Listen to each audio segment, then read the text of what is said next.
Praise the lord. Hallelujah. Good morning. క్రీస్తునందు ప్రియులారా, ఈ ఉదయ కాలంలో మరొక నూతన వాగ్దానంతో మనము ఈ రోజును ప్రారంభించుకున్నాము. ఈనాటి దేవుని వాగ్దానము కీర్తన గ్రంథము 89వ కీర్తన 24వ వచనం.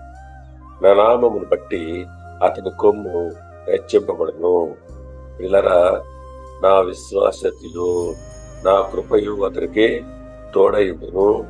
నా నామమును బట్టి అతని కొమ్ము హెచ్చింపబడునని దేవుడు దావీదును గురించినట్టే వాగ్దానము తెలియజేస్తుంది. అవును, కొమ్ము అంటే దేవుని బల ప్రభావము, అధికారము. దేవుడు దావీదును అంతగా తన బల ప్రభావముల చేత హెచ్చించున్నాడు. ఆ ప్రకారంగానే దేవుడు దావీదు వంశంలో యేసుక్రీస్తును అభిషిక్తుడిగా ఈ లోకానికి పంపించాడు. దేవుని యొక్క బల ప్రభావాల చేత ఆయన ఈ లోకానికి రక్షకుడుగా పంపబడి ఉంటున్నాడు.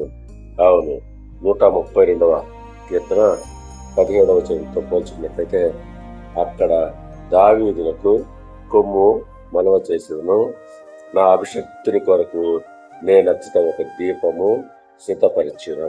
అవును, దేవుడు దావీదు వంశంలో ఒక కొమ్మును మనవలసినగా అభిషక్తుడిని ఈ లోకానికి పంపించున్నాడు.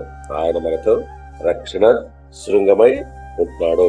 దేవుడు మిమ్మల్ని దీవించి ఆశీర్వదించి వర్తిల్ల చేయనుగాక. ఆమేన్.